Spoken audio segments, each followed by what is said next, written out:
আসসালামু আলাইকুম। আপনারা জানেন 2024 সালে জুলাই আগস্টের যে বিপ্লব, জুলাই বিপ্লব যেটাকে আমরা বলি, আসলে বিপ্লবটা কি জন্য হয়েছিল? আসলে বিপ্লবটা হয়েছিল মূলত ক্ষুধা সংস্কার থেকে শুরু করে কৃষিবাদী বিরুদ্ধে যত অনিয়ম বা যত দুর্নীতি, যত সংস্কারের ছিল এবং সংস্কারের জন্যই মূলত আন্দোলনটা হয়েছে।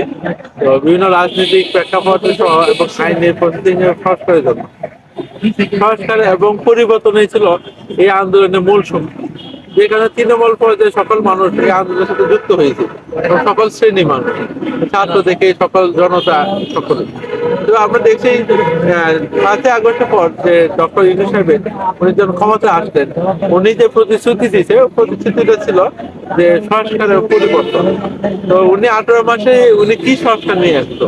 এই 18 মাসে আপনারা জানেন জুলাই সনদটা নিয়ে আসতো।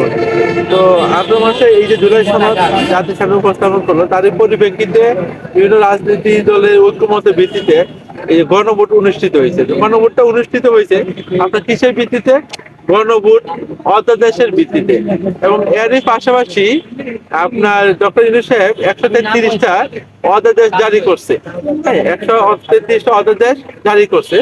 133টা অধ্যাদেশের মধ্যে এই যে আইনে পরিণত করার জন্য আপনার সংসদের অধিবেশনের 30 কার্য দিবসের মধ্যে আইনে পরিণত করতে হয়।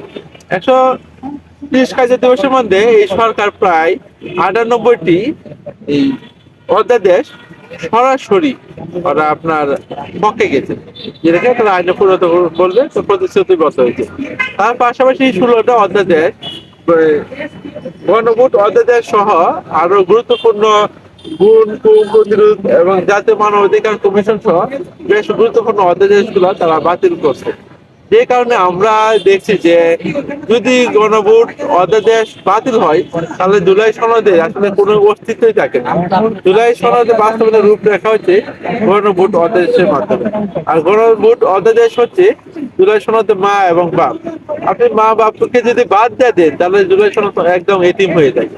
আর আমরা আসলে এই যে এত রক্ত, এত শহীদ, এত ত্যাগ, আমরা মূলত কোনো রাজনৈতিক ফায়দার জন্য বা রাজনৈতিক প্রতিশ্রুতির জন্য আমরা আসলে দিই না। আমরা এই রক্ত ত্যাগ দিচ্ছি সংস্কারের পরিবর্তন জন্য। এখন এই যদি জুলাই সনদ সহ গণভোট অধ্যাদেশ সহ সকল কিছু যদি বাতিল হয়ে যায়, তাহলে তো আসলে রয়েছেটা কি? তো আমাদের কাছে কিছু নাই। এবং সরকার যা বলতেছে জুলাই সনদ তারা অক্ষর অক্ষর বাস্তবায়ন করবে, কিন্তু যে বাস্তবায়নের কথা বলতেছে তার মানে নোট অফ ডিসেন্ট দিয়ে রাখছে। নোট অফ ডিসেন্ট যদি আপনি ফলো করেন, তাহলে তো এই জুলাই সনদে কিছু থাকতেছে না। সবকিছুতে এই সরকারের নোট অফ ডিসেন্ট দেওয়া। তো নোট অফ ডিসেন্ট বাদে যদি এই সরকার বা জুলাই সনদ আপনি বাস্তবায়ন করেন, তার কোনো কিছুই আপনি পাচ্ছেন না, তার সরকার থাকতেছে না। আর পাশাপাশি যে 16টা গুরুত্বপূর্ণ যে অধ্যাদেশ, এইগুলো যদি বাতিল করে, তাহলে সংস্কারে আমরা কোনো কিছু আসলে দেখি না। শুধুমাত্র এটা একটা ভিত্তিহীন একটা পরিবর্তন বা ভিত্তিহীন একটা সংস্কার।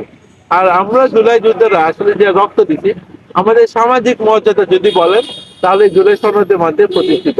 এই দেখেন প্রায় 70%-এর মতন এই গণভোটে হ্যাঁতে জয়যুক্ত হয়েছে। তারপরও যদি এই গণভোট যদি বাতিল করা হয়, জুলাই সনদ যদি বাতিল হয়, তার পাশাপাশি এই যে 16টা অধ্যাদেশ, গুরুত্বপূর্ণ অধ্যাদেশ যদি বাতিল হয়, তাহলে আসলে এইটা জাতির সাথে বেইমানি ছাড়া আর কোনো কিচ্ছু না। তো আসলে আমাদের যদি বলেন যে সরকার আমাকে বিভিন্নভাবে প্রতিশ্রুতি দিচ্ছে, একটা হচ্ছে আপনাদের দায় মুক্তি অধ্যাদেশ জারি করতে বা আইনে পরিণত করতে। তার পাশাপাশি দেখবেন এই যে জুলাই যোদ্ধাদের পুনর্বাসন একটা তহবিল বা পুনর্বাসন যে অধ্যাদেশ বা আইন বা এটা পাশ করছে। তো এই দুইটার মধ্যে কি আমরা আসলে খুশি বা আমরা হ্যাপি? আমরা কি সরকার থেকে দায় মুক্তি আর বিভিন্ন সুযোগ সুবিধার জন্য কি আন্দোলন করছি? যদি আমি মনে করি না, আমরা আসলে সরকার থেকে কি সুযোগ সুবিধা দিবে কি দিবে না, এটার জন্য মূলত আন্দোলন করি না। আমরা আন্দোলন করছি দেশের পরিবর্তন আর সংস্কারের জন্য। আর দেশের পরিবর্তন সংস্কারের জন্য যদি আমরা আন্দোলন করে থাকি, তাহলে আমাদের প্রথম দাবি হচ্ছে এই জুলাই সনদ, এটাকে আমরা বাস্তবায়ন রূপ দিতে হইব। এখানে প্রতিটি অক্ষর পূর্ণরূপে বাস্তবায়ন করতে হইব।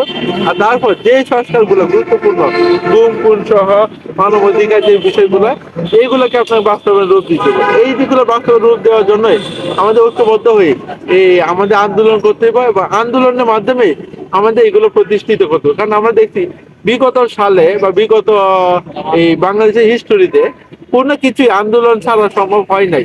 সেহেতু আমাদের এখন একটাই পথ রাস্তা খোলা, যে আন্দোলনের মাধ্যমে এই সংস্কারগুলা বাস্তবায়ন করে। এটা হইলে দেশ ও জাতির পরিবর্তন হইব। দেশের পরিবর্তনের জন্য, জুলাই যুদ্ধে ঐক্যবদ্ধতার জন্য, জুলাই শক্তিটাকে বৃদ্ধি করার জন্য, জুলাইটাকে বাঁচায় রাখার জন্য আমাদের এই সংস্কারের কোনো বিকল্প নেই। তো সবাইকে ধন্যবাদ। আর আমরা একটা কর্মসূচি ঘোষণা করছি ঐক্যবদ্ধ প্যানেল থেকে, এবং বিভিন্ন রাজনৈতিক দল এবং বিভিন্ন সুশীল সমাজ এবং বিভিন্ন ছাত্র ভাইরা এই জুলাই 16 বাস্তবায়ন ও গণভোটের পক্ষে আন্দোলন গড়ে তুলছে। আমরা চাই 24 মতো করে যেন আরেকটা বিপ্লব হয়, 24 মতো করে আমরা ঐক্যবদ্ধ হই এই আমাদের সংস্কার গুলোকে বাস্তবায়নের রূপ দিতে পারি। ধন্যবাদ সবাইকে। ইনশাল্লাহ আশা করি আপনাদের বিষয়গুলো পরিষ্কার হইতে পারছেন।